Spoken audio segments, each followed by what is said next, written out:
Good morning. I'm Dr. Rosie Kuhn, and this series is called I Want to Be a Better Coach. And today I'm going to share with you something that was one of the first moments being initiated into coaching by Hans Phillips, who was my coach, but also trainer. He trained me to be a coach. And I owe so much to him for his capacity to see and experience beyond the the parameters of fear-based life coaching. So the first meeting I had with Hans, once I had met him and I was like, I want to work with him. We were having dinner together and he pulled out a piece of paper and some circles and things like that on that paper.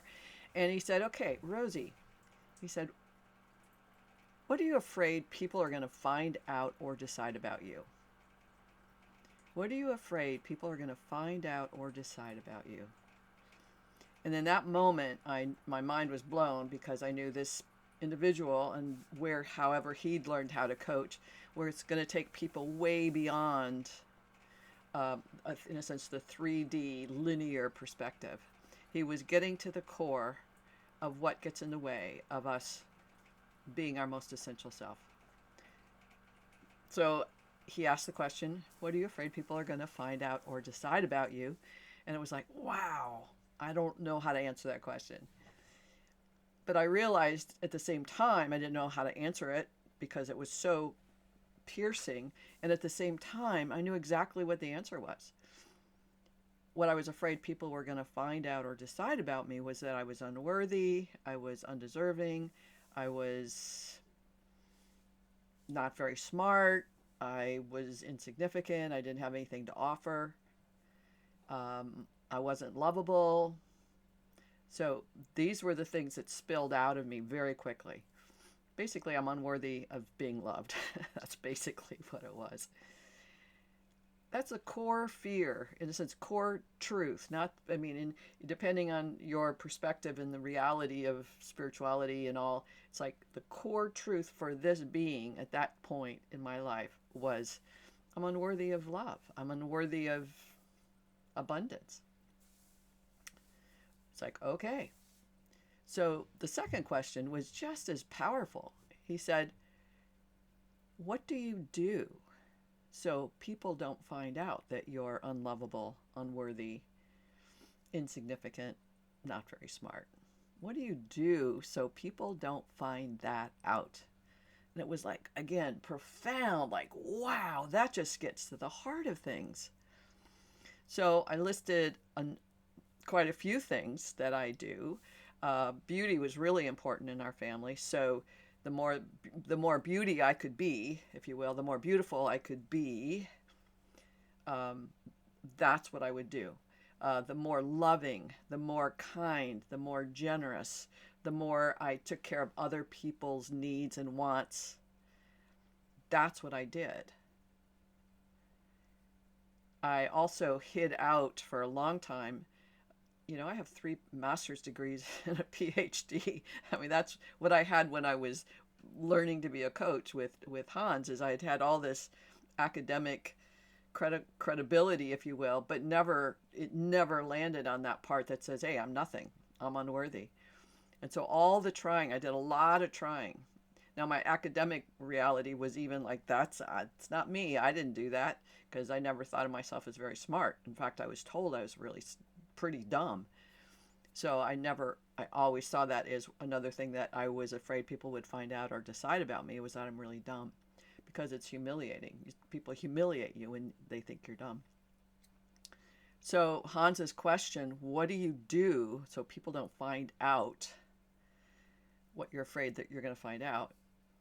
That led me to be very clear about here's what I do. I do this, partly I'm a kind person, partly I'm a generous person, partly I love taking care of people and doing that. But the part that was doing it because I'm afraid you'll find out or they'll find out that I'm not lovable, that's the part that kept getting in my way, if you know what I'm saying. So being able to list these things, here's what I do so people don't find out.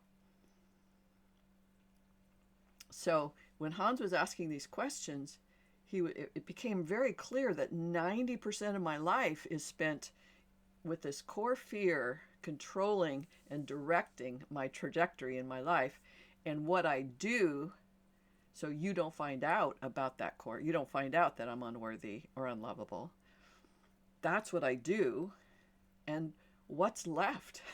How much of my time and my day and my life do I spend outside that strategy, that survival mechanism? Here's what I'm afraid of. Here's what I do. That's it.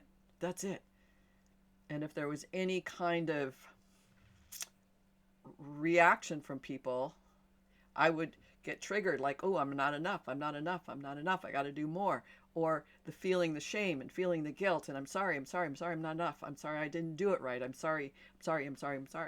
Like all of that is part of what I do because I'm afraid you're going to find out that I'm unlovable, insignificant, incompetent.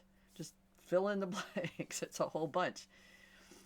Now, the reason I share this with you is, number one, this is what my experience was, and this is my initiation into life coaching.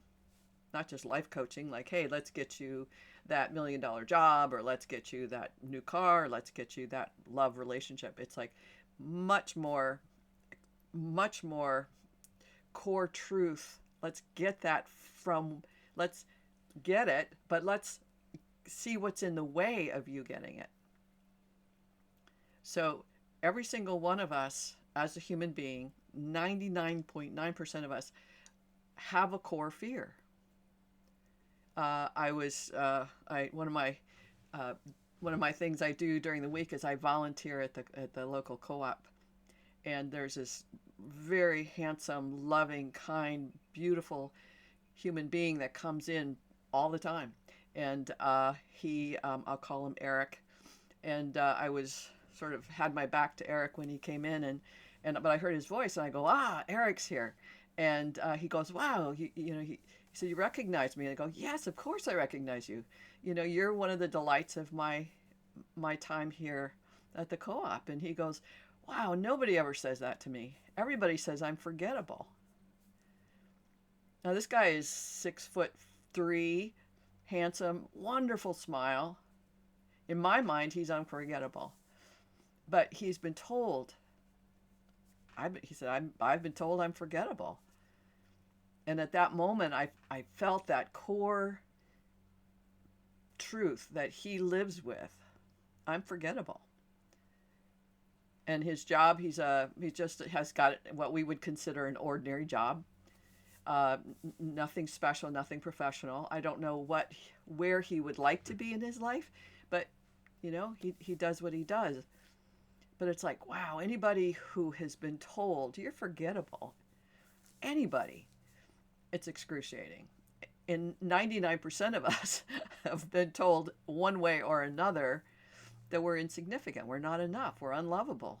Or we've been told that per se. He was saying he was told that. But most of us come to decide that it must be true, because look at the reality of my existence. This must be true. There's something wrong with me, and this is why my reality. So I have to do what I do in order to prove and improve, so I'll be lovable and worthy, and I won't be alone and isolated and basically die. Basically, every single one of us has that element, and I won't die. Now, if you think about people who grew up in dysfunctional families where there may have been abuse or neglect, then one of the things I don't want you to find out or decide about me is that I'm vulnerable, that I have no protection, I'm powerless. I don't want you to find that out. So what do I do so people don't find that out, that you don't find that out? Well, I might put on a bravado, I might be put on an aggressive perspective, or I might gain a lot of weight, or I might do 99 different things, 102,000 different things, variations on a theme to protect myself so you don't find out I'm vulnerable, because I don't want you to do what has been done to me before. Abuse, neglect, whatever that is. So I will guarantee that every single one of your clients has a core fear has a core truth that they live with. This is what I'm afraid people are going to find out or decide about me. They're going to find this out. Every one of your clients is saying, I don't want you to find this out or decide about me. And so here's what I'm going to do. I'm going to be putting on this facade, and it's what we call our persona or our personality. And 90% of all of this that we do is to protect ourselves. We call it the ego. It's a protective. And very small part are we able just to be ourselves. The expression of our essential nature, just being.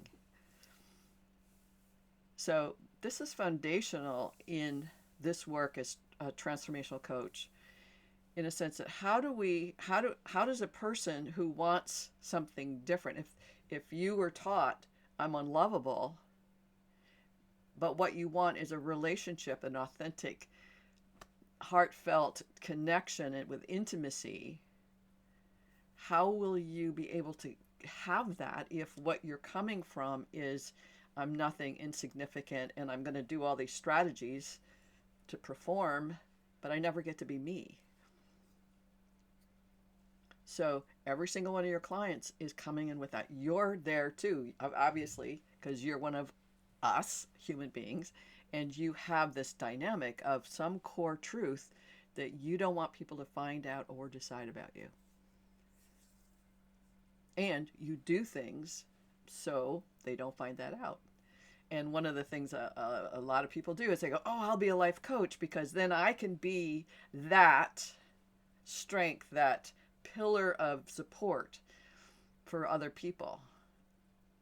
And this was the whole point of Hans doing this exercise with me from the very beginning, because it's like, well, I get you want to be a coach, but let's talk about the foundations of what this is built on. What are you afraid people are going to find out or decide about you? What do you do so people don't find that out? So if you're a coach, if you're wanting to create a coaching practice or expand your coaching practice, this is the point where you need to this is a place to start to go, okay, I want to expand my clients. I had a client, this was really interesting. So she's I mentor her, and she's a coach, and she's wants more clients. She wants to grow her practice. But here's what she said. Let me see if I can get this right. I want more clients, but I know I'm not worthy of clients. And so I say, it's like wearing a tattoo. Do not trust me. So I want more clients. I don't think I'm a good. Now, this woman has been training and working as a coach for 5-6 years. She said, I don't think I'm good. So I want clients, but I basically have a thing across my head that says, don't trust me. And I guarantee you that a lot of people, I won't say it's you, but I guarantee you a lot of people are saying, I want to be a coach. I don't have enough, fill in the blanks, so don't trust me. Somehow we get that message across. It's a frequency, it's a vibration, it's an energy that people can feel and pick up and go, okay, I won't hire you. You're clear. Don't hire me. Don't hire me. And when we can see these things, like, what is that? What is that in alignment with? That's a strategy. She says, hey, here's what I don't want people to find out or decide about me is that I'm not good. I'm a fake. A lot of coaches feel they're a fake. And so that core truth, what I don't want you to find out or decide about me is that I'm a fake. Okay, so what do you do? Well, I kind of make it in everything I say, everything I do, there's an element or something that says, don't hire me. So people go, I don't know why I don't get clients. It's like, because somewhere there's a place in here where you're giving the message, because this is part of every survival strategy for 99% of us.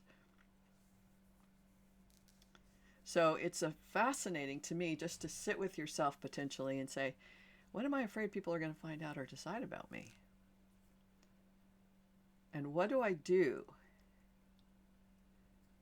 so people don't find that out?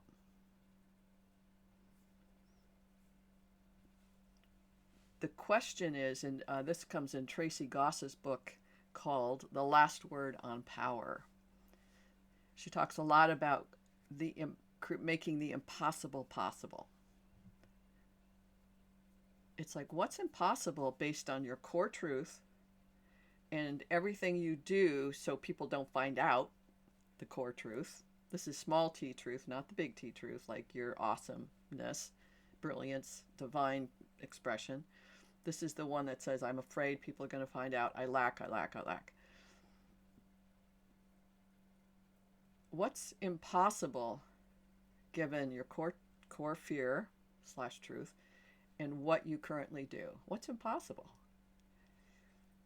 And you, I suspect, being as wise as you are, is going to go, wow, what's impossible is for me to have more clients. What's impossible is for me to have that intimate relationship I really want, because I'm so guarded and so entrenched in my trying to keep people from knowing me because they won't like me. I'm so entrenched in that it's impossible for me to have what I want. And when you get that, you go, wow, I don't want to operate this way anymore. I want to operate from an opportunity, an ability, a potential to be expanded. Not come from fear, but come from my true essence, which was the next part of this conversation with Hans, is what is my essence? Well, my essence is everything outside of this fear-based, lack-based orientation in the world. This is basically what we call our 3D consensus view of reality, this fear-based, lack-based orientation.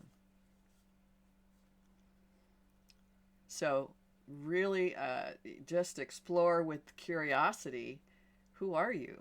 I mean, in a sense, like a lot, I'll go into, some of my other videos talk about this, and we'll talk about this more, but who are you? Are you that fear? Is it true that you're unworthy, insignificant? And people go, no, it's not true. But I live as if it's true. It's like, okay. Gives you a point of choice. Okay, it's not true. You know it's not true, but you live as if it's true. That's another strategy or element of the survival strategy. That's not true about me, but that's how I live. Okay, great. These are what places, so I call it life coaching, because we're coaching to these elements of life that we just are enmeshed in and immersed in. We don't even know it.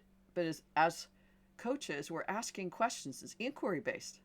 What are you afraid people are going to find out or decide about you? I find one of the things that's coming up for me, I have this new position. I'm creating and developing this spiritual ministry program for an organization called Suivera. And as I'm doing this, I'm having stuff show up, and it's like I keep having to ask myself, what are you going to find out or decide? What are you afraid people are going to find out or decide if you actually are this? Or I'm also doing, on Substack, I'm doing some writing. It's like, if you actually are successful and fulfilled, we'll say successful, like 1,000 subscribers, or on YouTube, 50,000 subscribers. What are you afraid people are going to find out or decide about you? I have stuff. I can feel it. I don't know what it is, and I'll know it when I know it, but I know that's what's getting in my way of keep growing myself and expanding into my fullest potential. And that's what I want for you. I want that for you as a human being. But if it's coaching that you want, I want you to have that capacity in yourself to keep growing that potential. So I think that's pretty much it. In these videos, I don't want to give you, like, here's what you need to do to be a better coach. Here's what you need to not do to be a better coach. I want you to be able to listen and hear and go, wow, okay, something's stirring in me. What is that?